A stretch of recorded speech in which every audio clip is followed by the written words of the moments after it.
अशोक खरातला चौथ्या लैंगिक शोषणाच्या गुन्ह्यात न्यायालयीन कोठडी मिळाली आहे. मात्र त्याच्या अडचणी इथे संपलेल्या नाहीत, कारण आता त्याच्यावर 5वा गुन्हाही दाखल झालाय आणि उद्या त्याला पुन्हा न्यायालयात हजर केलं जाणार आहे. तपास यंत्रणा, विशेषतः SIT त्या 5व्या गुन्ह्यात खरातची पोलीस कोठडी मिळवण्यासाठी जोरदार प्रयत्न करणार आहे. काय आहे हे प्रकरण आणि SITची नेमकी रणनीती काय, पाहूयात या विशेष रिपोर्टमध्ये.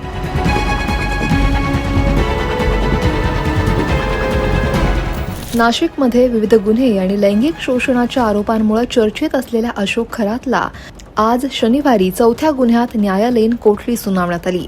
विशेष म्हणजे त्याला न्यायालयात व्हिडिओ कॉन्फरन्सिंग म्हणजेच VC द्वारे हजर करण्यात आलं. न्यायालयानं आरोपीचं नाव विचारल्यानंतर पोलिसांनी पुढची सर्व प्रक्रिया पूर्ण केली. या चौथ्या गुन्ह्यात त्याला येत्या 30 एप्रिल 2026 पर्यंत न्यायालयीन कोठडी मिळाली आहे. याचा अर्थ आता खरातला नाशिक रोड मध्यवर्ती कारागृहात पाठवलं जाईल.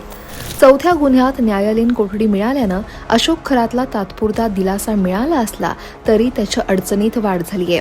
त्याच्यावर आता 5वा गुन्हा सुद्धा नोंदवण्यात आलाय. या 5व्या गुन्ह्याच्या संदर्भात त्याला उद्या म्हणजेच रविवारी 19 एप्रिलला पुन्हा न्यायालयात हजर करण्यात येणार आहे.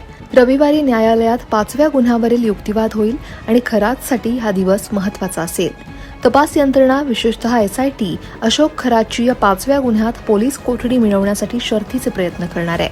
SIT कडून न्यायालयात 5व्या गुन्ह्याची सविस्तर माहिती उद्या सादर केली जाईल आणि नवीन गुन्ह्याच्या तपासासाठी खरातची पोलीस कोठडी आवश्यक असल्याचा युक्तिवादही केला जाईल. जर SITला पोलीस कोठडी मिळाली तर या नवीन गुन्ह्याचा तपास अधिक वेगानं होण्याची शक्यता आहे. न्यायालयीन कोठडी मिळाल्यानंतर अशोक खरात याची रवानगी नाशिक रोड मध्यवर्ती कारागृहात करण्यात येणार आहे. कारागृहात रवानगी करण्यापूर्वी त्याची वैद्यकीय तपासणी केली जाईल. या वैद्यकीय तपासणीनंतर आणि न्यायालयाच्या आदेशानुसार 5व्या गुन्ह्याच्या तपासासाठी SITकडे त्याचा ताबा दिला जाऊ शकतो. SITनं या संदर्भात न्यायालयात अर्जही दाखल केलाय, ज्यात 5व्या गुन्ह्यात खरातचा ताबा मिळवण्याची मागणी केली आहे.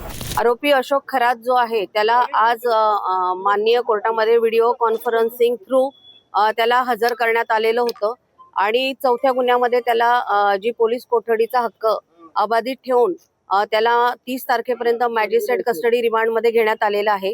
आणि आता जो त्याचा 5वा गुन्हा आहे 79/2026 याच्यामध्ये त्याला वर्ग करण्यात आलेला आहे आणि उद्या त्याला पोलीस कोठडीसाठी माननीय कोर्टामध्ये हजर करण्यात येईल. थँक्यू.